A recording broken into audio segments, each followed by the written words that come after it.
Course fundamentals of mechanical engineering and mechatronics B Tech first year. आज unit number 4 की हम बात करने वाले हैं, that is measurements and control system. Lecture 1 आज हमारा होगा। तो एक बार मैं आपको सिलेबस दिखा देता हूं कि लेक्चर 1 में हम कौन कौन से टॉपिक्स डिस्कस करेंगे। एज पर दी AKTU के अकॉर्डिंग ये सिलेबस है यूनिट नंबर 4 का। और लेक्चर नंबर 1 में हम टॉपिक डिस्कस करेंगे। ये देखिए जरा, फर्स्ट वाला जो पार्ट है, समझेंगे हम इसमें कि कॉन्सेप्ट ऑफ मेजरमेंट क्या होता है, what is error in measurement, error क्या होती है, कितने टाइप्स की एरर होती हैं, और मेजरमेंट्स के कितने मेथड्स होते हैं, कितनी कैटेगरी होती हैं मेजरमेंट्स की। Then we will discuss calibration. Calibration क्या होता है, what is the need of calibration, क्यों जरूरी है किसी भी इंस्ट्रूमेंट को कैलिब्रेट करना। Then measurement of pressure, temperature, mass flow rate, strain, force and torques.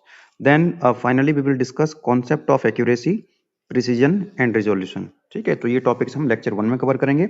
और लेक्चर 2 में हम कवर करेंगे बच्चे limit, fit and tolerance and gauges. और लेक्चर 3 जो होगा हमारा, लेक्चर 3 में हम कवर करेंगे कंट्रोल सिस्टम कॉन्सेप्ट्स, है ना। Open loop control system, close loop control system क्या होता है, क्या इनमें डिफरेंस होता है। एंड माय डियर स्टूडेंट्स, यदि आप इस लेक्चर की पीडीएफ चाहते हैं, लेक्चर नोट्स चाहते हैं, तो आप गेटवेज क्लासेस का WhatsApp group, official WhatsApp group join कर सकते हैं। ऑफिशियल व्हाट्सएप ग्रुप का लिंक आपको डिस्क्रिप्शन में मिल जाएगा। चलिए स्टार्ट करते हैं आज का lecture. So let us start with measurement. क्या होता है मेजरमेंट, समझिए जरा ध्यान से। आप किसी चीज को मेजर करना चाहते हैं, मेजरमेंट करना चाहते हैं, जैसे आप लेंथ को मेजर कर सकते हो, वेट को मेजर कर सकते हो, आप किसी एंगल को मेजर करना चाहते हैं, आप मास को मेजर करना चाहते हैं। तो जिस क्वांटिटी को आप मेजर करना चाहते हैं, जो है अननोन, जो अननोन है, उस क्वांटिटी को आप मेजर करना चाहते हैं, वो कहलाता है बच्चे मेजरेंट। क्या कहलाता है, उसको हम कहते हैं मेजरेंट, राइट। तो हम कह सकते हैं, अगर आपसे कोई पूछता है कि मेजरेंट क्या होता है, तो आप बता सकते हैं, you know it is a physical quantity such as length, weight and angle to be measured. ठीक है, तो ये तो हो गया आपका मेजरेंट। अब एक होता है बच्चे स्टैंडर्ड, या जिसको हम क्या कह सकते हैं, स्टैंडर्ड को हम रेफरेंस भी कह सकते हैं। ये होती है नोन क्वांटिटी, हमको पहले से ही पता होती है। ठीक है, a physical quantity to which quantitative comparisons are to be made which is internationally accepted. तो ये जो स्टैंडर्ड होता है, ये जो आपका रेफरेंस होता है, रेफरेंस क्वांटिटीज होती है, ये हमको पहले से ही पता होती हैं। और इसको हम कंपेयर करते हैं जिस क्वांटिटी को मेजर करना होता है। तो दो चीजें आपके पास हैं, दो क्वांटिटीज आपके पास हैं। एक वो क्वांटिटीज हैं जिनको आप मेजर करना चाहते हो, और हम उसको मेजरेंट कहते हैं। एक है नॉन क्वांटिटी जो आपको पहले से ही पता है, जिसको हम स्टैंडर्ड कहते हैं। अब हमने क्या करना है बच्चे, व्हाट इज मेजरमेंट। मेजरमेंट एक कंपैरिजन प्रोसेस है।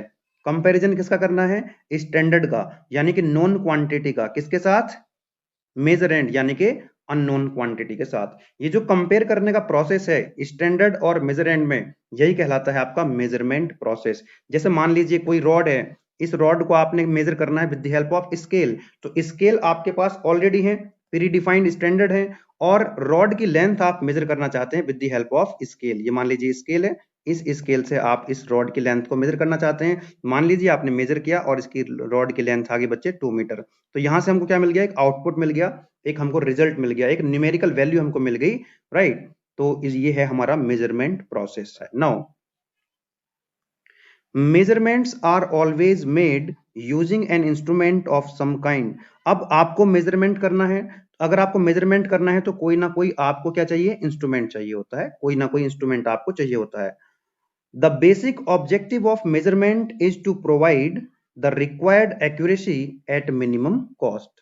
हमारा जो बेसिक ऑब्जेक्टिव है मेजरमेंट का, वो ये होना चाहिए कि एक्यूरेसी ज्यादा हो, एक्यूरेसी ज्यादा से ज्यादा हो, और कॉस्ट उसमें कम से कम आए। That is the basic objective of measurement. The result of measurement is normally in two parts. ध्यान दीजिए, जब हम मेजरमेंट करते हैं तो दो पार्ट्स में हमको रिजल्ट मिलता है। जैसे एक नंबर होगा उसमें, और दूसरा क्या होगा, उसकी यूनिट होगी। फॉर एग्जाम्पल, यहाँ पर मैंने एक एग्जाम्पल आपको दिखाने की कोशिश की है, आप एग्जाम में ये डायग्राम बना करके समझा सकते हैं। कोई मान लीजिए कोई रॉड है, ये कोई रॉड है, इस रॉड की लेंथ को आप मेजर करना चाहते हैं।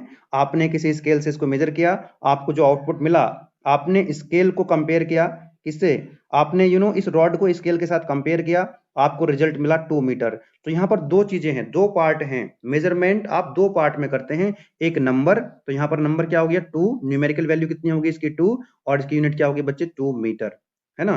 तो एक नंबर होता है और दूसरी उसकी यूनिट होती है, ठीक है। तो this is measurement.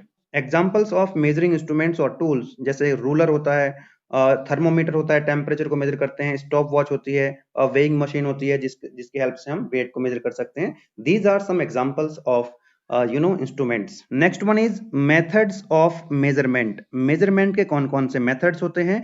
Number one is direct measurement method, second one is indirect measurement method. Let us discuss first direct measurement method. First one is direct measurement method. देखो, मैंने आपको दो चीजें बताई थी बच्चे। एक, जिस क्वांटिटी को आप मेजर करना चाहते हैं, अननोन क्वांटिटी, जिसको हम क्या कहते हैं? मेजरेंट कहते हैं। दूसरा मैंने आपको बताया था स्टैंडर्ड या रेफरेंस, जो हमको ऑलरेडी पता होते हैं, स्टैंडर्ड। तो हम क्या करेंगे यहां पर? मेजरेंट को डायरेक्ट कंपेयर करेंगे स्टैंडर्ड के साथ। तो जब हम किसी फिजिकल पैरामीटर को डायरेक्ट स्टैंडर्ड के साथ क्या करते हैं? कंपेयर करते हैं, तो वो कहलाता है हमारा direct measurement method. For example, measurement of length with the help of ruler या स्केल की हेल्प से जब हम पेंसिल की लेंथ को मेजर कर रहे होते हैं। तो यहाँ पर देखिए, ये कोई पेंसिल है और इस पेंसिल की लेंथ आप मेजर करना चाहते हैं, तो इस पेंसिल को आपने डायरेक्ट कंपेयर किया, डायरेक्ट कंपैरिजन किया रूलर के साथ, स्केलर के साथ, स्केल के साथ, तो ये कहलाएगा आपका डायरेक्ट मेजरमेंट मेथड। इसमें दिक्कत का विषय ये है कि यहाँ पर एरर की संभावना ज्यादा होती है, क्योंकि यहाँ पर आपको क्या करना पड़ेगा? इसकी रीडिंग यहाँ पर देखनी पड़ेगी स्केल पर। आपकी देखिए, आंख की पोजीशन ये भी हो सकती है, ये भी आंख की पोजीशन हो सकती है। तो जो भी लेंथ को मेजर कर रहा होगा, तो उसके देखने की वजह से वो किस एंगल से उसको देख रहा है, तो यहाँ पर एरर की संभावना ज्यादा होती है। Second one is, the second method is indirect method. कौन सा मेथड है बच्चे? दूसरा, इनडायरेक्ट मेथड। इनडायरेक्ट मेथड में क्या होता है बच्चे? ध्यान समझना। In this method the value of physical parameters, जिस वैल्यू को आप मेजर करना चाहते हैं, यानी कि measurand, is determined by indirect comparison. यहां पर इनडायरेक्ट कंपैरिजन होता है, इसलिए हम इसको कहते हैं indirect measurement method, right. The measurand is converted, जो मेजरेंट होता है, जो अननोन क्वांटिटी होती है, that is converted into analogous signal.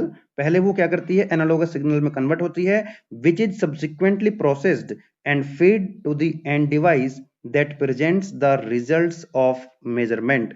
Example से अगर मैं इसको समझाऊं आपको, जैसे कि मान लीजिए ये एक वेइंग मशीन है, राइट। इसका आपने किसी भी सब्सटेंस का आपको मास मेजर करना है, तो आप क्या रखेंगे? यहाँ पर एक मास रख देंगे। मान लीजिए यहाँ पर कुछ मैंने मास रख दिया, कुछ वेट यहाँ पर मैंने रख दिया।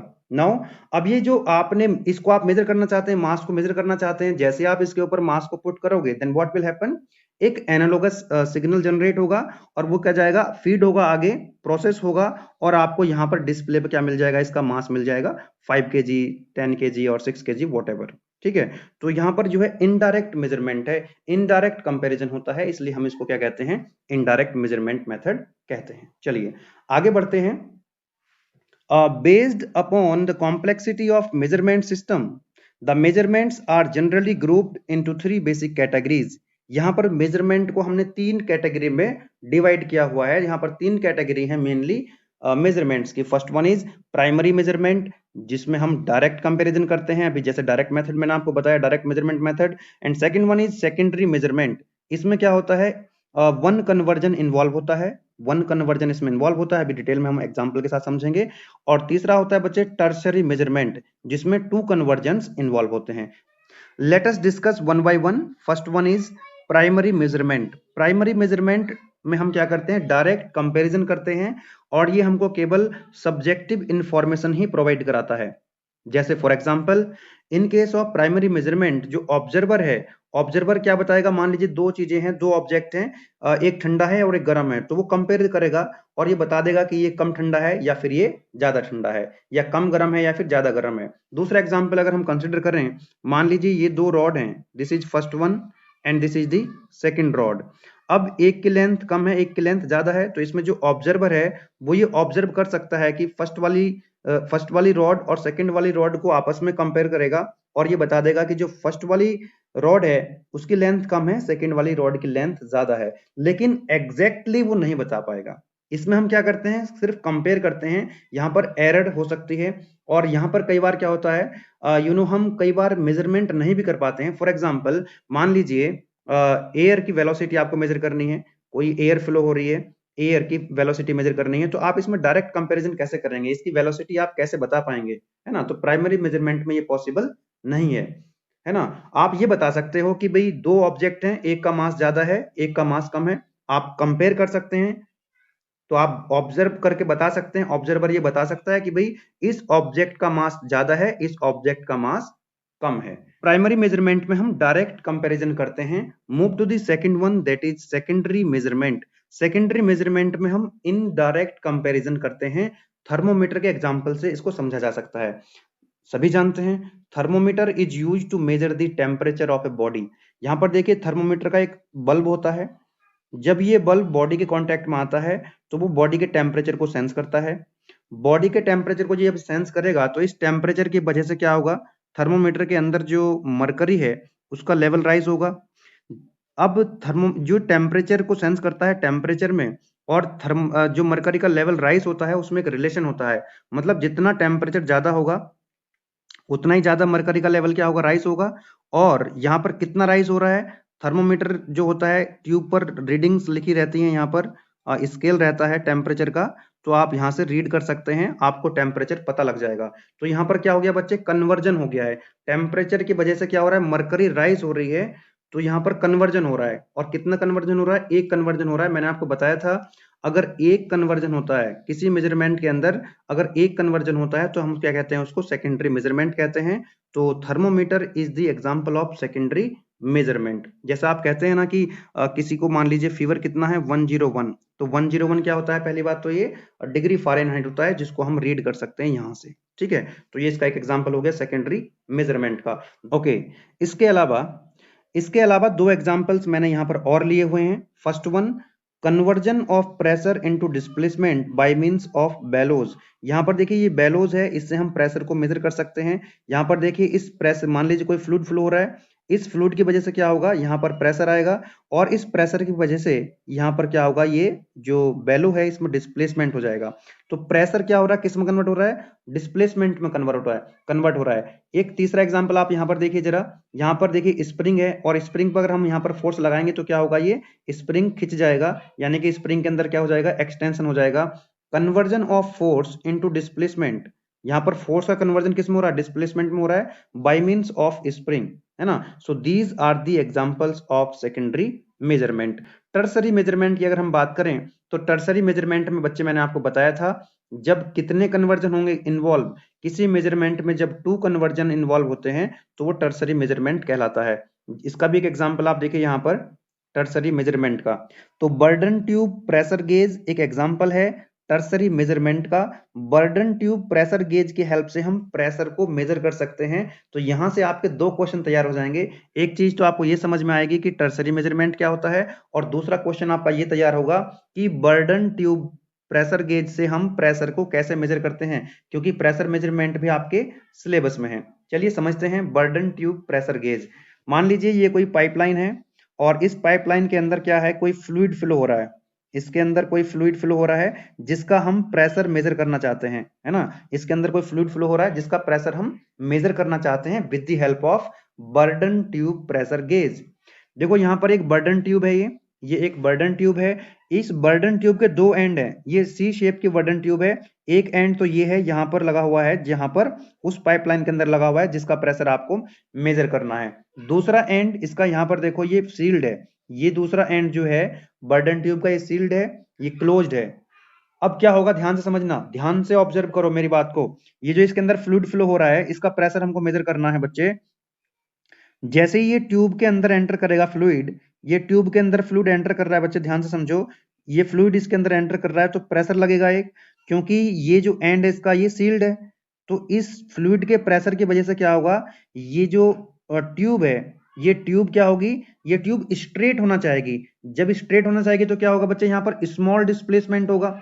यहाँ पर क्या होगा, इस जो ट्यूब का एंड है ये डिस्प्लेस होना चाहेगा, और स्मॉल डिस्प्लेसमेंट आपको मिलेगा यहाँ से। तो यहाँ पर जो एंड है इसका ट्यूब का, यहाँ पर हमने एक मैकेनिकल लिंकेज लगाया हुआ है। तो ये मैकेनिकल लिंक क्या करेगा, मूव करेगा, और इसी के थ्रू क्या लगा हुआ है, यहाँ पर एक सेक्टर लगा हुआ है, ये एक सेक्टर लगा दिया यहाँ पर। ये सेक्टर भी क्या करेगा, मूव करेगा, और ये किसको मूव कराएगा, पॉइंट पिनियन को। पिनियन क्या होता है, गियर होता है, ये गियर मूव करेगा। राइट। जब ये गियर मूव करेगा तो बच्चे गियर पे क्या लगा हुआ है, एक पॉइंटर लगा हुआ है, यहाँ पर एक पॉइंटर लगा हुआ है, तो ये पॉइंटर क्या करेगा, ये पॉइंटर भी मूव करेगा। यहाँ पर एक स्केल है जहां पर प्रेशर की रीडिंग्स लिखी होती हैं, यहाँ पर क्या होता है, प्रेशर की रीडिंग्स लिखी होती हैं। तो जितना ज्यादा पॉइंटर मूव करेगा उतना ही प्रेशर क्या होगा, ज्यादा होगा। यहाँ पर जैसे फ्लूइड इस ट्यूब के अंदर एंटर करेगा तो प्रेशर की वजह से क्या मिल जाएगा, एक प्राइमरी सिग्नल मिल जाएगा। अब बर्डन ट्यूब क्या होगी, ये स्ट्रेट होना चाहेगी, और तो यहाँ पर क्या मिलेगा आपको, एक स्मॉल डिस्प्लेसमेंट मिलेगा, यानी कि आपको एक सेकेंडरी सिग्नल मिल जाएगा। उसके बाद ये जो रैक एंड पिनियन यहाँ पर लगा हुआ है, ये पिनियन क्या करेगा, रोटेट करेगा। यहाँ पर क्या लगा हुआ है, एक पॉइंटर लगा हुआ है, तो पॉइंटर भी क्या करेगा, ये इस तरह से रोटेट करेगा, टुवर्ड्स राइट और टुवर्ड्स लेफ्ट। यहाँ पर जो पॉइंटर है, यहाँ पर जो पॉइंटर है ये आपको क्या देगा, टर्सरी सिग्नल देगा, और इसका लार्ज डिस्प्लेसमेंट होगा। ये जो पॉइंटर है ये काफी डिस्प्लेसमेंट पॉइंटर को यहाँ पर मिलेगा, और ये पॉइंटर अगेंस्ट किसके मूव कर रहा है, स्केल के, और यहाँ पर स्केल लगा हुआ है, और इस स्केल पर रीडिंग्स लिखी है प्रेशर की, वहां से आप प्रेशर को मेजर कर सकते हो, वहां से रीड कर सकते हो, प्रेशर आपको पता लग जाएगा। तो इस तरह से हमने समझा यहाँ पर कि टर्सरी मेजरमेंट क्या होता है।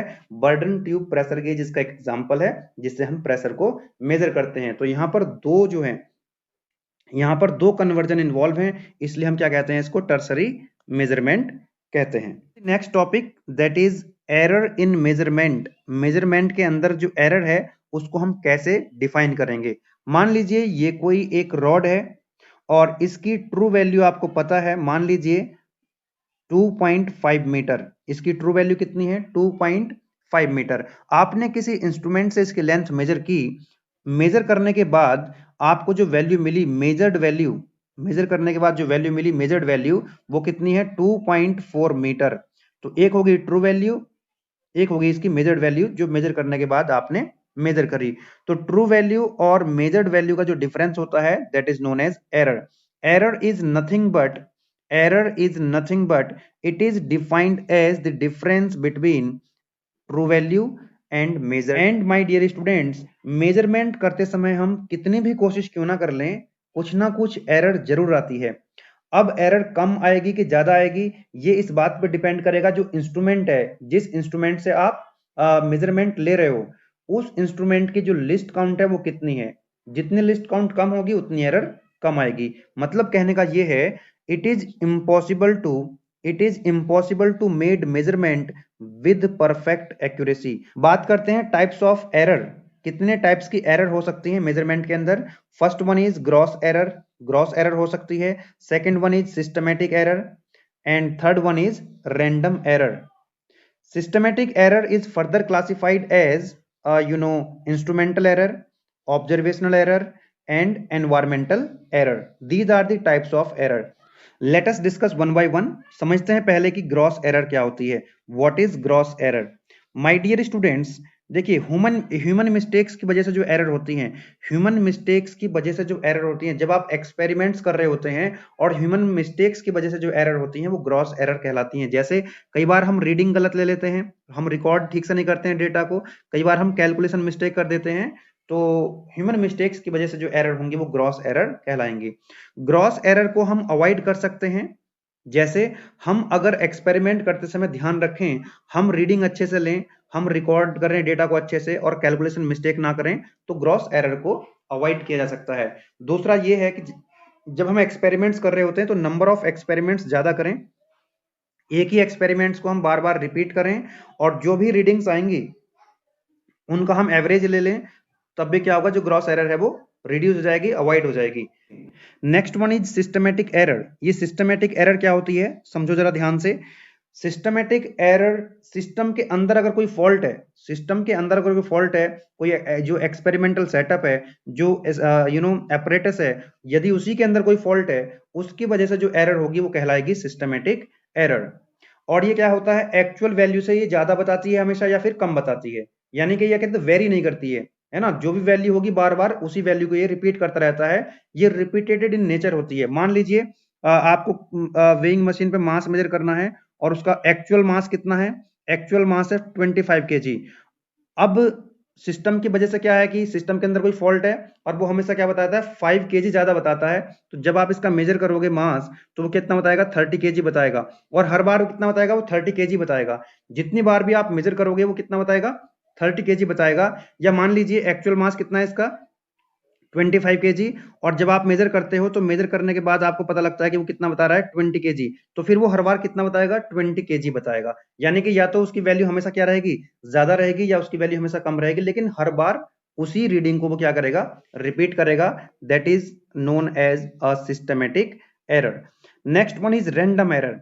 My dear students, random error क्या होती है? The random errors are those errors which occur irregularly and hence are random। ये irregular वे में होती है, इसका कुछ पता नहीं चलता है, ठीक है। The random errors are accidental, small and independent। ये बहुत बहुत ज्यादा नहीं होती हैं, और ये अनप्रिडिक्टेबल होती हैं, अनप्रिडिक्टेबल इन नेचर होती हैं। मान लीजिए आपका जो एक्चुअल मास था, जो आप मेजर कर रहे थे, जिस भी क्वांटिटी को मेजर कर रहे थे 25 केजी है ना।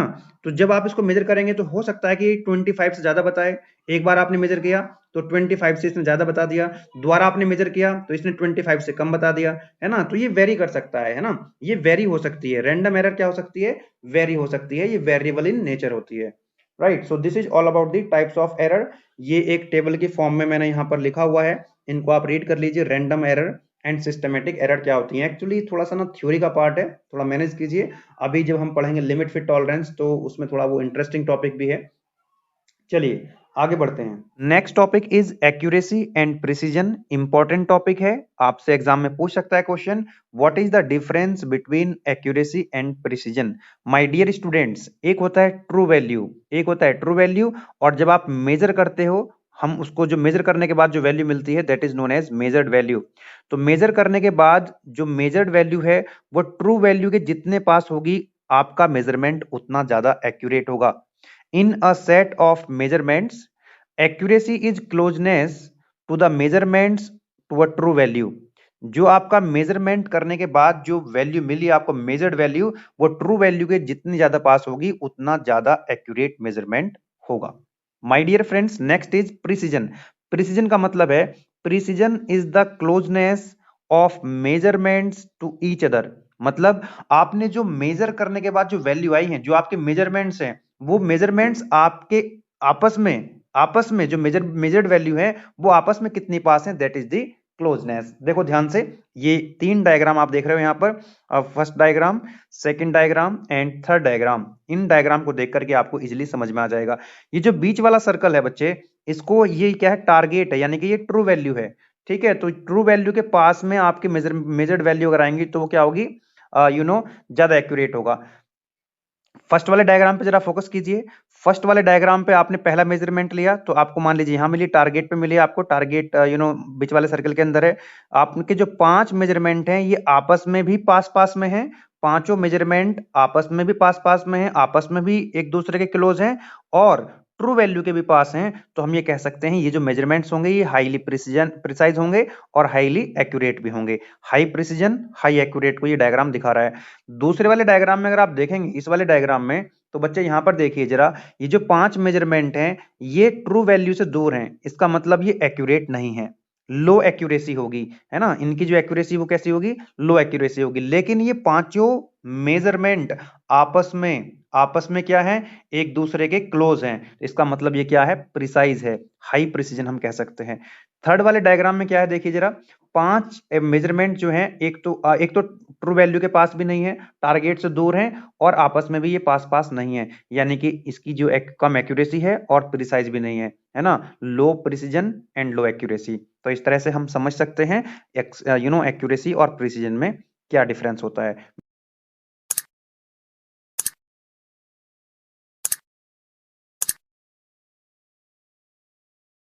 Next topic is calibration. What is calibration in measurement. My dear students, calibration एक ऐसा प्रोसेस है, कैलिब्रेशन एक ऐसी एक्टिविटी है जो एंश्योर करती है किसी भी इंस्ट्रूमेंट की एक्यूरेसी को। Instrument calibration is one of the primary process used to maintain instrument accuracy. इसकी एक्यूरेसी को मेंटेन करने के लिए कैलिब्रेशन किया जाता है। Calibration is an activity of checking accuracy and precision of measuring instrument by comparing it with the standards. Right? तो समय समय पर इंस्ट्रूमेंट को कैलिब्रेट कराना जरूरी है ताकि वो सही रीडिंग देता रहे, उसमें कोई एरर नहीं होनी चाहिए।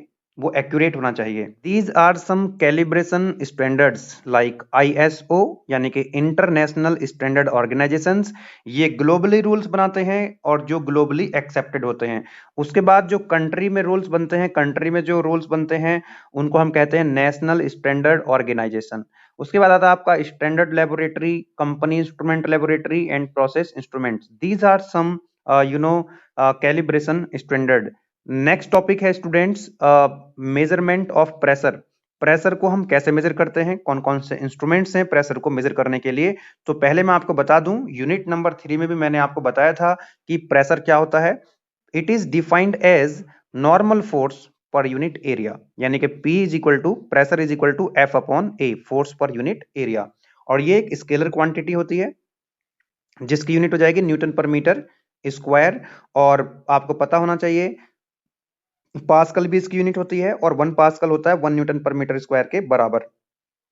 और एक और यूनिट इसकी होती है ATM, यानी कि एटमॉस्फेरिक प्रेशर। 1 ATM होता है 101325 पास्कल के बराबर। बारे में गेज प्रेशर के बारे में और एब्सोल्यूट प्रेशर के बारे में इस डायग्राम से मैं एक बार फिर से आपको बता देता हूं।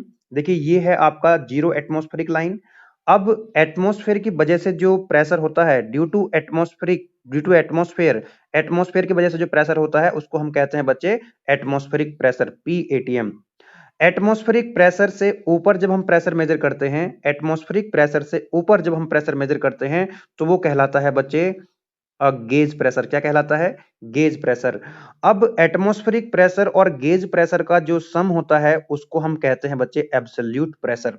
क्या हो जाता है absolute pressure? Absolute pressure is equal to gauge pressure plus atmospheric pressure, right. अब गेज प्रेशर से अगर प्रेशर कम होगा, सॉरी, एटमॉस्फेरिक प्रेशर से अगर प्रेशर कम है तो वो कहलाता है नेगेटिव गेज। अगर एटमॉस्फेरिक प्रेशर से ज्यादा प्रेशर है तो गेज प्रेशर, अगर एटमॉस्फेरिक प्रेशर से कम है प्रेशर तो गेज प्रेशर, जिसको हम क्या कहते हैं? वैक्यूम प्रेशर भी कह सकते हैं। क्या कह सकते हैं इसको हम? वैक्यूम प्रेशर भी कह सकते हैं। ठीक है, तो ये आपको ध्यान रखना है, वैक्यूम प्रेशर क्या होता है, गेज प्रेशर क्या होता है, एटमॉस्फेरिक प्रेशर क्या होता है और एब्सोल्यूट प्रेशर क्या होता है। तो कौन कौन से डिवाइस हैं, कौन कौन से इंस्ट्रूमेंट्स हैं जिनके हेल्प से हम प्रेशर को मेजर कर सकते हैं? First one is manometer. Manometer से हम प्रेशर को मेजर कर सकते हैं। It is an instrument used for measuring the pressure at a point in a fluid by balancing the column of fluid by same or another fluid column. ठीक है, they are classified as, कौन इनको अगर हम classify करें तो first one आता है इसके अंदर सिंपल मैनोमीटर। कौन सा मैनोमीटर? Simple manometer. इसके अंदर भी एक पीजोमीटर है, यूट्यूब मैनोमीटर है एंड सिंगल कॉलम मैनोमीटर है। दूसरा आता है बच्चे डिफरेंशियल मैनोमीटर। डिफरेंशियल मैनोमीटर के अंदर भी दो आते हैं, डिफरेंशियल मैनोमीटर के अंदर भी दो मैनोमीटर आते हैं। First one YouTube differential manometer and second one is inverted YouTube differential manometer. चलिए वन बाय वन समझेंगे। तो यहाँ पर बहुत सारे मैनोमीटर्स हैं तो इन सभी को पढ़ने की आवश्यकता नहीं है, अदरवाइज बहुत ज्यादा हो जाएगा। तो हम क्या करेंगे, इसमें से जो मेन है जैसे कि हम यूट्यूब मैनोमीटर के बारे में हम थोड़ा डिस्कस करेंगे। This is U tube manometer. समझते हैं यूट्यूब मैनोमीटर की हेल्प से हम प्रेशर को कैसे मेजर करते हैं। जैसा कि नाम से ही पता लग रहा है, यूट्यूब मैनोमीटर, यानी कि एक ट्यूब है यहाँ पर और उसकी शेप कैसी है? यू शेप है ना। इस ट्यूब की शेप कैसी है? यू शेप की ये ट्यूब है। इसके दो एंड होंगे, मान लीजिए ये हो गया फर्स्ट वाला एंड और ये हो गया इसका सेकंड वाला एंड। तो इसका जो सेकंड वाला एंड है यानी कि यूट्यूब का यूट्यूब मैनोमीटर में जो ट्यूब का एक एंड होता है वो एटमॉस्फेयर में ओपन होता है। तो यहाँ पर जो प्रेशर होगा वो हो जाएगा एटमॉस्फेरिक प्रेशर। कौन सा प्रेशर होगा यहाँ पर? Atmospheric pressure. और जो इसका एक एंड होता है बच्चे, एक एंड इसका कनेक्ट होता है वहां पर उस जिसका हमको, जिस फ्लूइड का प्रेशर हमको मेजर करना होता है ना। जहां पर भी हमको प्रेशर मेजर करना होता है, मान लीजिए कोई कंटेनर है और ये पॉइंट मान लीजिए बी है, ये पॉइंट बी है, इसके अंदर जो फ्लूइड भरा हुआ है इसका प्रेशर हमको मेजर करना है। तो इसका ट्यूब का एक एंड हम यहाँ पर कनेक्ट कर देंगे और एक एंड इसका एटमॉस्फेयर में ओपन हो जाएगा। अब इस कंटेनर के अंदर जो फ्लूइड भरा हुआ है हो सकता है कि उसका प्रेशर एटमॉस्फेरिक प्रेशर से ज्यादा हो। मान लीजिए पॉइंट बी पर जो प्रेशर है बच्चे वो कितना है? पीबी, है ना। PB is the pressure in the container जिसको हम मेजर करना चाहते हैं। अब ये एटमॉस्फेरिक प्रेशर से ज्यादा भी हो सकता है और ये जो है ये एटमॉस्फेरिक प्रेशर से कम भी हो सकता है। बोलो यस और नो। ये एटमॉस्फेरिक प्रेशर से कम भी हो सकता है। एटमॉस्फेरिक प्रेशर से कम होगा तो हम उसको बोलते हैं वैक्यूम प्रेशर, यानी कि नेगेटिव गेज। अभी मैंने आपको बताया था वैक्यूम प्रेशर। अगर एटमॉस्फेरिक प्रेशर से ज्यादा है तो उसको हम बोलते हैं गेज प्रेशर। क्या बोलते हैं उसको हम? Gauge pressure, positive gauge. ठीक है। अब आप सभी जानते हैं बच्चे, अच्छा यहां पर जो ब्लू कलर का आप देख रहे हैं इसके अंदर ये मैनोमेट्रिक फ्लूइड है। ये कोई मरकरी हो सकती है ना, या कोई और लिक्विड हो सकता है। ये मैनोमेट्रिक फ्लूइड है। आप सभी जानते हैं कि कोई भी फ्लूइड हाई प्रेशर से लो प्रेशर की तरफ फ्लो करता है। कोई भी फ्लूइड हाई प्रेशर से लो प्रेशर की तरफ फ्लो करता है। अब मान लीजिए जिस फ्लूइड का आप प्रेशर मेजर करना चाहते हैं, इस कंटेनर के अंदर पॉइंट बी पर जो आप प्रेशर मेजर कर रहे हैं, इस कंटेनर के अंदर जो प्रेशर है वो एटमॉस्फेरिक प्रेशर से ज्यादा है। एटमॉस्फेरिक प्रेशर से ज्यादा है। Then what will happen? ये जो मरकरी है इसके अंदर, मान लीजिए पहले मरकरी यहां तक थी इसके अंदर, है ना। मैं ब्लू ब्लू कलर से दिखा देता हूं इसको। मरकरी मान लीजिए बच्चे यहां तक भरी हुई थी। यहां तक मरकरी भरी हुई थी, है ना। यहां तक मरकरी भरी हुई थी तो इसका लेवल यहां पर कहीं यहां रहा होगा, नीचे रही होगी। अब देखिए यहाँ पर जो कंटेनर है जिसका पॉइंट बी पर जो प्रेशर मेजर कर रहे हो आप, इसके अंदर जो फ्लूइड भरा होगा, इसके अंदर जो ये फ्लूइड भरा होगा बच्चे, इसका क्योंकि प्रेशर ज्यादा है, इस जो ट्यूब का इधर वाला जो फर्स्ट वाला एंड जहां पर प्रेशर मेजर करो, यहाँ का प्रेशर ज्यादा है, और जो दूसरे वाला एंड है वो एटमॉस्फेरिक प्रेशर वो कम है इससे। तो क्या होगा, ये जो मरकरी है, ये मरकरी इधर की तरफ क्या करेगी? राइज करेगी। इधर की तरफ राइज करेगी, यानी कि इधर जो ये जो इधर वाला कॉलम है, लेफ्ट वाला कॉलम है, यहाँ पर जो मरकरी का लेवल फॉल होगा, और जितना इधर फॉल होगा उतना उधर राइट वाले लिम्ब में जो राइट वाला कॉलम है इधर की तरफ राइज होगा। तो कितना राइज हुआ बच्चे यहाँ पर? मान लो ये राइज कितना हुआ? एच। कितना राइज हो जाएगा बच्चे? मान लो ये जो मरकरी है, ये इसका जो लेवल है वो राइज हो जाता है एच। कितनी हाइट राइज हो जाती है इसकी? एच के बराबर हो जाती है। माय डियर स्टूडेंट्स देखो यहाँ पर लिखा हुआ है एच। यहाँ पर जो मरकरी का लेवल है वो कितना कितना राइज हो गया? एच हाइट तक इसका राइज हो गया। तो यहाँ पर क्या हो गया होगा? एच हाइट तक इसका कम हो गया होगा, इधर की तरफ फॉल हो गया होगा लेवल, इधर की तरफ ये राइज हो गया। अब जब आपको ये पता लग जाएगा कितना राइज हो रहा है बच्चे, कितना लेवल मरकरी का राइज हो रहा है, तो यहाँ पर क्या होगा, स्केल लगा हुआ है, यहाँ पर आप रीडिंग देख लेंगे यहाँ पर, है ना। यहाँ पर ये है प्रेशर को आप रीड कर सकते हैं एच हाइट तक, तो यहाँ पर आपको रीडिंग मिल जाएगी, आपको मिल जाएगा प्रेशर, आपको पता लग जाएगा। बोलो यस और नो। बोलो यस और नो। समझ में आई आपको बात ये कि यूट्यूब मैनोमीटर से हम प्रेशर को कैसे मेजर करते हैं? यहाँ पर स्केल लगा हुआ है, देखिए यहाँ पर जितनी हाइट तक ये राइज होगा मैनोमेट्रिक फ्लूइड, तो आप उसके करस्पॉन्डिंग स्केल पर आप मेजर देख लेंगे, रीड कर लेंगे, आपको मिल जाएगा pressure.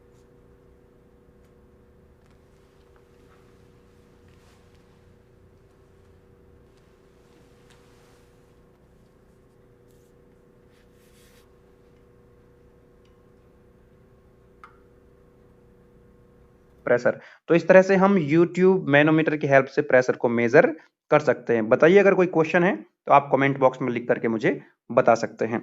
And these are some advantages and disadvantages of manometer. ये आप देख सकते हैं, कुछ एडवांटेज डिसएडवांटेज मैंने यहाँ पर लिखे हुए हैं, आप रीड कर लीजिए। मैं ऑलरेडी आपको बता ही चुका हूँ। अगर आपको ये नोट्स PDF चाहिए तो आप लोग गेटवेज क्लासेस का ऑफिशियल व्हाट्सएप ग्रुप ज्वाइन कर सकते हैं, मैं वहां पर आपके साथ शेयर करूंगा। राइट। उसके बाद आता है बच्चे burden tube pressure gauge. Burden tube pressure gauge की हेल्प से हम प्रेशर को कैसे मेजर करते हैं, ये ऑलरेडी मैं आपको डिस्कस कर चुका हूं टर्सरी मेजरमेंट, जब मैंने आपको बताया था अभी। Next topic is measurement of temperature. Temperature को हम कैसे मेजर करते हैं, कौन कौन से इंस्ट्रूमेंट्स हैं, कौन कौन से डिवाइसेस हैं जिनके हेल्प से हम टेम्परेचर को मेजर कर सकते हैं। My dear students, temperature of a body is defined as degree of hotness or coldness, and principle of temperature measurement is based on Zeroth law of thermodynamics। 11th के physics में आप लोगों ने पढ़ा होगा, थर्मोडायनामिक्स में 4 लॉ होते हैं। There are 4 laws of thermodynamics, zeroth law, first law, second law and third law. Zeroth law पर बेस्ड है टेम्परेचर मेजरमेंट का कॉन्सेप्ट। और माय डियर स्टूडेंट्स मैं आपको बता दूं, the SI unit used to measure the temperature is kelvin. Kelvin जो है टेम्परेचर की एसआई यूनिट होती है।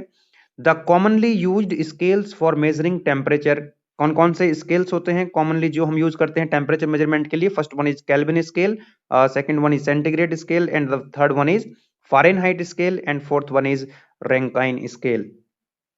चलिए, and methods, these are the methods of temperature measurement, ये कुछ टेम्परेचर मेजरमेंट के मेथड्स हैं। जैसे first one is mechanical thermometer.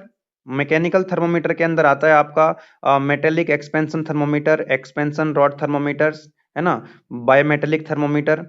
उसके बाद इसके अंदर आता है second one field system thermometer के अंदर आता है लिक्विड इन ग्लास थर्मोमीटर, है ना। इसी तरह से आपका आता है दूसरा जो है इलेक्ट्रिकल थर्मोमीटर, इसके अंदर आता है मेटेलिक रेजिस्टेंस और थर्मिस्टर इसके अंदर आता है, थर्मोकपल इसके अंदर आता है।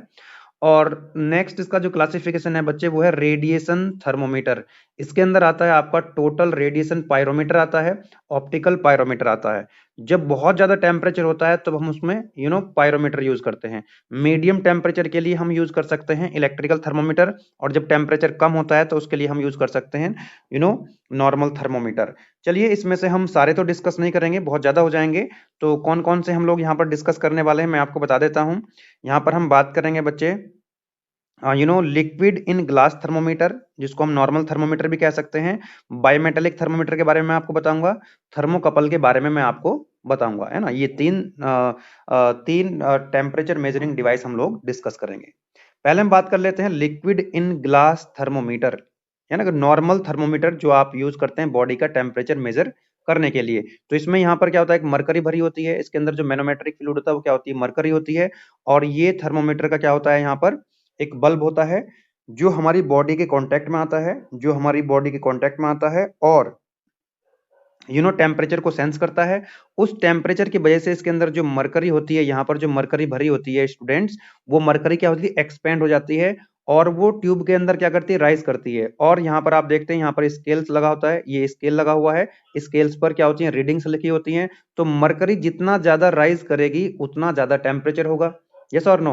तो जो बल्ब है इसका जो थर्मोमीटर का बल्ब है, हमारी बॉडी के जब कांटेक्ट में आता है, जितना टेम्परेचर ज्यादा होगा बॉडी का, उतना ही जो होगी मरकरी का जो लेवल होगा वो राइज करेगा, और यहाँ से हम इजीली उसको रीड कर सकते हैं स्केल से। जैसे कि मैंने अभी बताया था, मान लीजिए कोई बताता है आपको आपकी बॉडी का टेम्परेचर कितना है, 100 है। 100 क्या है बच्चे, ये डिग्री फ़ारेनहाइट होता है। इसको हम डिग्री सेल्सियस में भी कन्वर्ट कर सकते हैं। डिग्री सेल्सियस में आएगा 36 और 37 की रेंज में आता है, 37 डिग्री सेल्सियस, 36 पॉइंट समथिंग, है ना। चलिए नेक्स्ट वन इज थर्मोकपल। तो थर्मोकपल से भी हम टेम्परेचर को मेजर कर सकते हैं, और ये एक इलेक्ट्रिकल मेथड है जो इंडस्ट्रियल एप्लीकेशन में यूज किया जाता है। It is most popular electrical method for temperature measurement in industrial applications. इसमें क्या होता है, दो डिफरेंट मेटल के हम जंक्शन बनाते हैं। एक को हम कहते हैं हॉट जंक्शन, जहां पर हम टेम्परेचर मेजर करते हैं, और दूसरा होता है कोल्ड जंक्शन, है ना। क्योंकि जब टेम्परेचर दोनों के बीच में क्या होगा, टेम्परेचर डिफरेंस होगा, दोनों के बीच में टेम्परेचर डिफरेंस होगा तो वोल्टेज डिफरेंस आएगा, यानी कि करंट फ्लो होगी। और यहाँ पर हम क्या लगा देते हैं, यहाँ पर हम लगा देते हैं एक मल्टीमीटर जो एक रीडिंग देता है वोल्टेज की। तो टेम्परेचर डिफरेंस जितना ज्यादा होगा रीडिंग उतनी ज्यादा मिलेगी। तो वोल्टेज डिफरेंस में यानी कि ईएमएफ सीबैक इफेक्ट पर ये काम करता है। तो ईएमएफ जनरेट होता है यहाँ पर। ईएमएफ जितना कितना जनरेट होगा भाई, जितना ज्यादा टेम्परेचर डिफरेंस होगा, यहाँ पर जितना ज्यादा टेम्परेचर होगा उतना ही ज्यादा यहाँ पर क्या होगा, ईएमएफ जनरेट होगा। और उसको हम स्केल पर हम उसको कैलकुलेट कर सकते हैं और टेम्परेचर को हम मेजर कर सकते हैं। एक एनिमेशन के थ्रू मैं आपको दिखाऊंगा। यहाँ पर देखिए जरा ध्यान से, एक थर्मोकपल है, जैसा कि मैंने आपको बताया था, ये दो जंक्शन हो गए यहाँ पर, एक हॉट जंक्शन और एक कोल्ड जंक्शन। हॉट जंक्शन मैंने बताया था आपको जहां पर हमको टेम्परेचर मेजर करना होता है ना। तो यहाँ पर हम टेम्परेचर मेजर करेंगे हॉट जंक्शन साइड में, और इन दोनों के बीच में लगा दिया हमने मल्टीमीटर, जो कि हमको क्या देगा, वोल्टेज की रीडिंग देगा। ठीक है, वोल्टेज की रीडिंग जितनी ज्यादा होंगी उतना ही टेम्परेचर ज्यादा होगा। तो चलिए बाकी आप खुद से इसको रीड कर लेना, नोट्स आपको मिल ही जाएंगे, क्योंकि अगर मैं बहुत ज्यादा डिटेल में डिस्कस करूंगा तो वन शॉट वीडियो है, बहुत लंबी वीडियो हो जाएगी, लेंथ बहुत ज्यादा हो जाएगी वीडियो की। Now next one is by metallic thermometer, है ना। बाई मेटेलिक थर्मोमीटर से भी हम क्या कर सकते हैं, टेम्परेचर को मेजर कर सकते हैं। ये भी इंडस्ट्री में यूज होता है। इसमें भी क्या करते हैं हम, देखो दो स्ट्रिप लेते हैं अलग अलग मेटल की। यहाँ पर देखिए ये मेटल ए है और ये मेटल बी है ना। एक लेयर मेटल बी की है, एक लेयर मेटल बी की है ना। इनको हमने ज्वाइन कर लिया, है ना, किसी तरह से हमने इनको क्या कर लिया, जोड़ लिया है। अब क्या करना है हमको, ध्यान रखें मेटल ए और मेटल बी दोनों का थर्मल एक्सपेंशन कोएफिशिएंट अलग अलग होगा, एक का ज्यादा होगा और एक का कम होगा।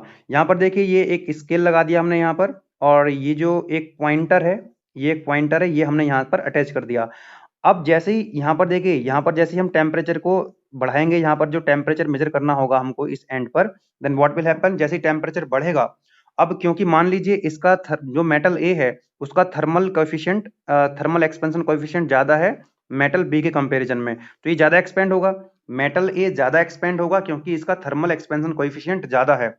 जब ये ज्यादा एक्सपेंड होगा तो माय डियर स्टूडेंट्स ये क्या होगी, ये बेंड हो जाएगी रॉड, है ना। ये जो आपने दो मेटेलिक स्ट्रिप हैं, दो मेटल को आपने जो ज्वाइन किया था, ये क्या हो जाएगी, ये एक मेटल था, ये दूसरा मेटल था, इसका थर्मल कोएफिशिएंट ए का ज्यादा है बी का कम है, तो इस तरह से क्या हो जाएंगी, ये बैंड हो जाएंगी। और जब ये बैंड होंगी तो ये पॉइंटर चलेगा, जितनी ज्यादा बैंड होंगी यानी कि जितना ज्यादा टेम्परेचर होगा उतनी ज्यादा ये बैंड होंगी, उतनी ज्यादा बैंड होंगी तो ये पॉइंटर उतना ही ज्यादा मूव करेगा। तो हम यहाँ पर क्या कर सकते हैं, यहाँ पर टेम्परेचर लिखे होते हैं, यहाँ से हम टेम्परेचर की रीडिंग ले सकते हैं, हमको टेम्परेचर पता लग जाएगा। या तो ये बैंड ऊपर की तरफ होगी या बैंड नीचे की तरफ होगी, डिपेंड करता है कि कौन से मेटल का थर्मल एक्सपेंशन कोएफिशिएंट ज्यादा है और किसका कम है। तो बड़ा सिंपल सा मेथड है, बायमेटेलिक थर्मोमीटर, बाय मतलब यहाँ पर दो मेटल, दो मेटल होते हैं यहाँ पर भी। Next topic is measurement of mass flow rate. जब फ्लूइड फ्लो हो रहा होता है तो फ्लूइड का जो फ्लो हो रहा है उसका जो मास फ्लो रेट है हम कैसे मेजर करते हैं। इसमें मैंने आपको यूनिट नंबर 3 में बताया था, there are various types of flowmeter, one is venturi meter, second one is orifice meter. और ये जो वेंचुरी मीटर ऑरिफिस मीटर है, these are the applications of Bernoulli equation. Unit 3 में जब हमने कंटिन्यूटी इक्वेशन, बर्नौली इक्वेशन पढ़ा था तब मैंने आपको ये बताया था। थर्ड वन है इसके अंदर magnetic flowmeter and ultrasonic flowmeter, thermal flowmeter and turbine flowmeter. तो ये जो फर्स्ट वाले टू हैं वेंचुरी मीटर ऑरिफिस मीटर के बारे में मैं आपको बताता हूँ। फर्स्ट वन बात करेंगे हम वेंचुरी मीटर की। तो वेंचुरी मीटर क्या होता है my dear students, it is gradually converging diverging device. एक कन्वर्जिंग डाइवर्जिंग डिवाइस होती है इस तरह से, पहले ये कन्वर्ज हो रही होगी लाइक दिस, और उसके बाद डाइवर्जिंग इस तरह से। अभी देखेंगे हम इसको। It is gradually converging diverging device that is used to measure the discharge of fluid flow.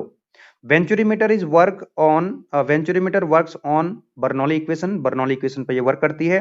It is one of the costlier device to measure the discharge. यानी कि जो मास फ्लो रेट करने की ये कॉस्टली डिवाइस है, काफी cost होती है, महंगी होती है। इसकी एक्यूरेसी हाई होती है, लॉसेस इसमें कम होते हैं।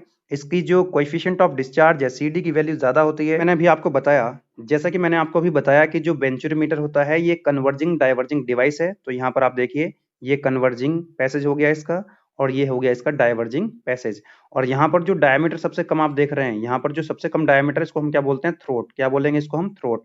तो ये एक पाइपलाइन है, इधर की तरफ कोई फ्लूइड फ्लो हो रहा था, इस पाइपलाइन में आपने क्या लगा दिया, यहाँ पर एक वेंचुरीमीटर लगा दिया, और इस वेंचुरीमीटर की हेल्प से हम क्या कर सकते हैं, डिस्चार्ज को मेजर कर सकते हैं। चलिए वापस आते हैं, जो डायग्राम आपको एग्जाम में बनाना है। तो देखो मेन पार्ट्स ऑफ वेंचुरीमीटर हो जाएंगे, यहाँ पर एक कन्वर्जिंग पार्ट हो जाएगा, थ्रोट हो जाएगा, और एक हो जाएगा डाइवर्जिंग पार्ट। तो ये तो हो गया कॉनिकल कोन जो आप देख रहे हैं ना, कन्वर्जिंग कोन, ये तो हो गया इसका कन्वर्जिंग पार्ट। ये हो गया इसका डाइवर्जिंग पार्ट। डाइवर्जिंग पार्ट की लेंथ ज्यादा होती है as compare to converging part, और जहां पर डायमीटर सबसे कम है, मिनिमम डायमीटर जहां पर है, उसको हम कहते हैं थ्रोट। क्या कहते हैं उसको, हम कहते हैं थ्रोट, राइट। अब कैसे मेजर करते हैं डिस्चार्ज को, ये कोई पाइपलाइन थी इधर से, है ना, इधर इधर की तरफ फ्लो हो रहा था, इस पाइपलाइन के अंदर आपको फ्लो को मेजर करना था। तो इसके लिए एक डेरिवेशन है जो कि हमारे सिलेबस में नहीं है, लेकिन मैंने आपको समझने के पॉइंट ऑफ व्यू से यहाँ पर लिख दिया है। ये जो डिस्चार्ज होता है A1 A2 square root 2GH divided by A1 square minus A2 square. जब आपने वेंचुरीमीटर मार्केट से खरीदा होगा तो यहाँ पर मान लीजिए ये पॉइंट 1 है और ये पॉइंट है 2, थ्रोट पर डायमीटर, थ्रोट पर पॉइंट 2 है और यहाँ पर पॉइंट 1 है। तो यहाँ पर एरिया कितना हो जाएगा A1, और थ्रोट का एरिया कितना हो जाएगा A2। तो जब हम मार्केट से खरीद कर लाते हैं तो हमको ये पता होता है कि इसका A1 यानी कि एरिया कितना है, और A2 यानी कि दोनों डायमीटर्स हमको पता होते हैं, राइट। जी की वैल्यू हमको पता होती है, तो हमको H की वैल्यू अगर मिल जाए तो हमको डिस्चार्ज मिल जाएगा बच्चे, है ना। तो H की वैल्यू हमको कहाँ से मिलेगी, ये हमको समझने की जरूरत है। H की वैल्यू हमको पता करनी है, इस H की वैल्यू मिल जाएगी तो हमको काम हमारा चल जाएगा। अभी हम लोगों ने समझा था मैनोमीटर के बारे में, यूट्यूब मैनोमीटर। तो हमने क्या करना है, यहाँ पर यूट्यूब मैनोमीटर लगा देना है। यूट्यूब मैनोमीटर लगा देंगे तो ये पॉइंट 1 होगा यहाँ पर, ये पॉइंट हो जाएगा 2, और आप देख रहे हैं 1 से 2 की तरफ क्या हो रहा है बच्चे, 1 से 2 की तरफ जो एरिया है वो डिक्रीज हो रहा है, क्योंकि ये कन्वर्जिंग पैसेज है बच्चे। 1 से 2 की तरफ, मैं रिपीट कर रहा हूँ बच्चे, ध्यान से समझ, ध्यान से समझ इसको। ये है पॉइंट 1, ये है पॉइंट 2, पॉइंट 1 और पॉइंट 2 के बीच में हमने लगाया मैनोमीटर। पॉइंट 1 से 2 की तरफ क्या एरिया डिक्रीज हो रहा है बच्चे, क्या एरिया डिक्रीज हो रहा है? यस, एरिया अगर डिक्रीज होगा तो कंटिन्यूटी इक्वेशन हमको पता है कि A into B is equal to क्या होता है, कांस्टेंट इनकम्प्रेसिबल फ्लूइड के लिए, वाटर के लिए, है ना। अगर एरिया कम होगा तो बच्चे क्या होगा, वेलोसिटी बढ़ेगी, 1 से 2 की तरफ वेलोसिटी बढ़ेगी, 1 से 2 की तरफ वेलोसिटी बढ़ेगी, थ्रोट की तरफ हम आगे जाएंगे कन्वर्जिंग पैसेज तो वेलोसिटी बढ़ेगी। अगर वेलोसिटी बढ़ रही होगी बच्चे तो काइनेटिक एनर्जी बढ़ रही होगी, क्योंकि काइनेटिक एनर्जी होती है half of mv square.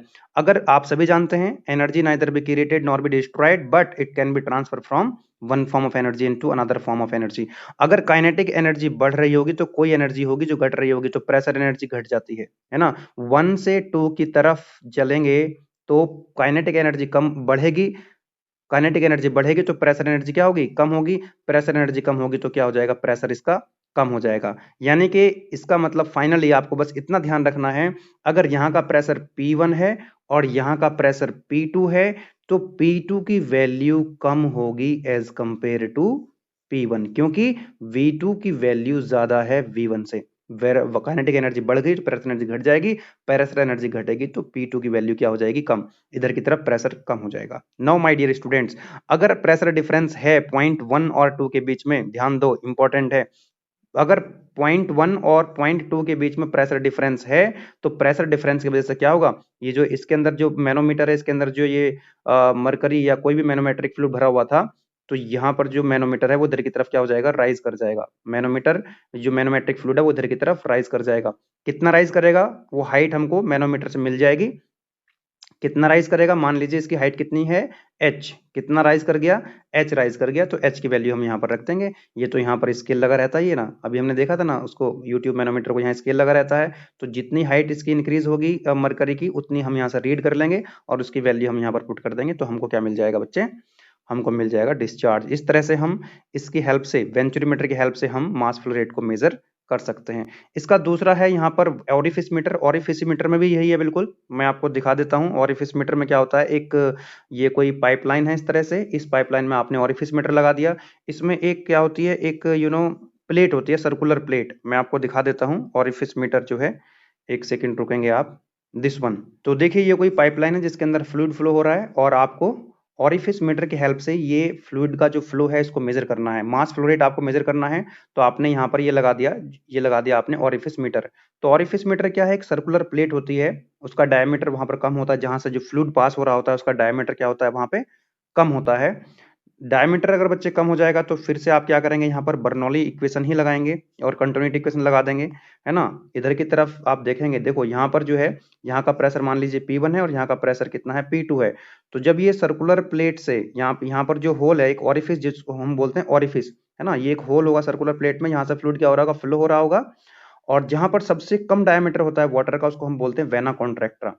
Ultimately यहाँ भी जो है कंटिन्यूटी और बर्नौली इक्वेशन ही आपको अप्लाई करनी होगी, क्योंकि होगा क्या अल्टीमेटली, जब आप मान लीजिए ये पॉइंट 1 है और ये पॉइंट 2 है, आपने पॉइंट 1 पॉइंट 2 के बीच में अगेन यूट्यूब मैनोमीटर लगा दिया, इधर की तरफ क्या हो रहा होगा, डायमीटर, फ्लूइड का, वाटर का डायमीटर क्या हो रहा है, कम हो रहा है, यानी कि एरिया कम हो रहा है, तो यानी कि वेलोसिटी बढ़ेगी, वेलोसिटी बढ़ेगी तो भैया प्रेशर जो है वो कम हो जाएगा, यानी जो P2 की वैल्यू है वो P1 से कम हो जाएगी, प्रेशर डिफरेंस आ जाएगा। यानी कि जो यहाँ का प्रेशर क्या होगा, P1 ज्यादा है, P2 कम है, तो यहाँ से क्या होगा, फ्लूइड जो है इधर की तरफ ये राइज होगा, यानी कि मरकरी ऊपर की तरफ राइज होगी और फिर से आपको क्या मिल जाएगा, राइज मिल जाएगा मरकरी का, यहाँ पर जो H है, और इस फॉर्मूले में पुट कर देंगे आप, इस फॉर्मूले में आप पुट कर देंगे तो आपको मिल जाएगा मास फ्लो रेट या फिर वॉल्यूम फ्लो रेट मिल जाएगा, फ्लूइड का फ्लो आपको पता लग जाएगा with the help of orifice meter.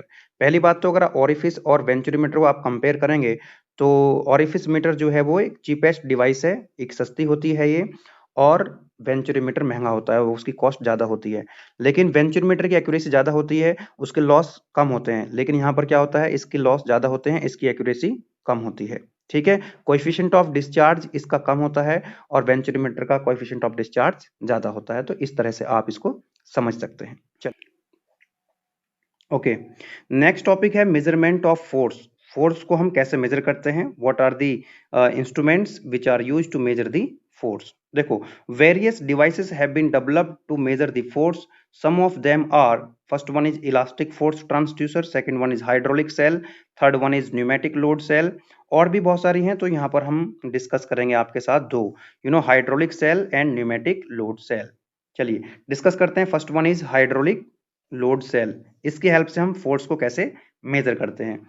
So it can be use to measure the force of very high magnitude, you know, of the order of millions of newtons. बहुत ज्यादा millions of Newton's force को भी हम यहाँ पर major कर सकते हैं with the help of hydraulic load cell, है ना। It consist of a closed container filled with oil. एक क्लोज्ड कंटेनर यहाँ पर आप देख रहे हैं जिसके अंदर क्या भरा हुआ है, एक ऑयल भरा हुआ है, इसके अंदर ऑयल भरा हुआ है, राइट। और उसके ऊपर क्या लगा हुआ है, यहाँ पर एक इलास्टिक डायाफ्राम लगा हुआ है। यहाँ पर क्या लगा हुआ है, एक डायाफ्राम लगा हुआ है। Pressure measuring device such as Bourdon tube pressure gauge is connected to the container. यहाँ पर देखिए एक pressure gauge, Bourdon tube pressure gauge हो सकता है। वर्डन ट्यूब प्रेशर गेज कैसे प्रेशर को मेजर करता है मैं ऑलरेडी आपके साथ डिस्कस कर चुका हूँ। अब क्या होगा, मान लीजिए ये लोड है, इस लोड को हमने मेजर करना है। ये लोड हम यहाँ पर अप्लाई करेंगे। जब हम इस लोड को यहाँ अप्लाई करेंगे तो ये कोई फोर्स जब हम यहाँ पर अप्लाई करेंगे तो क्या होगा, फोर्स को ट्रांसमिट करेगा। जो ऑयल है यहाँ पर, जो लिक्विड भरा हुआ है, ये फोर्स को ट्रांसमिट करेगा। जब यहाँ ये फोर्स ट्रांसमिट करेगा तो इसकी वजह से क्या होगा, यहाँ पर इस फ्लूइड क्या होगा, एक प्रेशर यहाँ पर आएगा। इस प्रेशर को हम कैलिब्रेट कर सकते हैं, मेजर कर सकते हैं वर्डन ट्यूब प्रेशर गेज की हेल्प से। ठीक है, तो प्रेशर हमको पता लग जाएगा। उस प्रेशर से हम डायरेक्ट जो है यहाँ पर देखिए ये एक डायल गेज लगा हुआ है, यहाँ पर हमको फोर्स की रीडिंग मिल जाएंगी। क्योंकि प्रेशर और फोर्स, जब हमको प्रेशर मिल गया तो फोर्स तो मिल ही जाना है बच्चे, क्योंकि प्रेशर और फोर्स में रिलेशन होता है P is equal to F upon A, है ना। तो वहां पर एक रिलेशन होता है, यहाँ पर एक रिलेशन होता है प्रेशर और फोर्स में। तो ये जो बर्डन ट्यूब प्रेशर गेज है ये प्रेशर बताएगी और इसको हम कैलिब्रेट कर देंगे इन टर्म्स ऑफ फोर्स और हमको पता लग जाएगा कि यहाँ पर कितना फोर्स अप्लाई किया गया है। तो आप ये लिख सकते हैं इसके बारे में, this is hydraulic load cell. ये डायग्राम बना देंगे और इसको आप लिख देंगे। चलिए नेक्स्ट है बच्चे pneumatic load. Pneumatic load cell, ये जब भी शब्द आता है ना, वर्ड आता है न्यूमेटिक, न्यूमेटिक का मतलब एयर से होता है बच्चे। न्यूमेटिक का मतलब किससे होता है, एयर से होता है। तो यहाँ पर जो है ये भी सिंपल उसी की तरह है एकदम। यहाँ पर भी आप देखेंगे तो एक कंटेनर है, ये एक कंटेनर है और यहाँ से हम एयर को सप्लाई करेंगे इधर की तरफ। तो वहां पर फर्क इतना है, वहां पर ऑयल था, हाइड्रोलिक वाले में क्या था, ऑयल भरा हुआ था। यहाँ पर क्या भरी हुई है, एयर भरी हुई है। यहाँ पर क्या भरी हुई है, एयर भरी हुई, बाकी सब कुछ वही है। यहाँ भी क्या है, प्रेशर गेज लगा हुआ है ना। लेकिन ध्यान ये रखेंगे, जो हाइड्रोलिक लोड सेल था, यहाँ पर हम बहुत ज्यादा फोर्स को भी मेजर कर सकते हैं। हाई मैग्नीट्यूड का फोर्स भी हम यहाँ पर मेजर कर सकते हैं, क्योंकि यहाँ पर इनकम्प्रेसिबल फ्लूइड है, यानी कि कोई ऑयल भरा हुआ है। लेकिन आप सभी जानते हैं यहाँ पर न्यूमेटिक का मतलब एयर से है, तो यहाँ पर एयर भरी हुई है और एयर पर अगर आप ज्यादा फोर्स लगाओगे तो वो क्या हो जाएगी, कंप्रेस हो जाएगी, तो फिर वो काम नहीं करेगी। इसलिए यहाँ पर हम it is use to measure the force up to 20,000 Newton.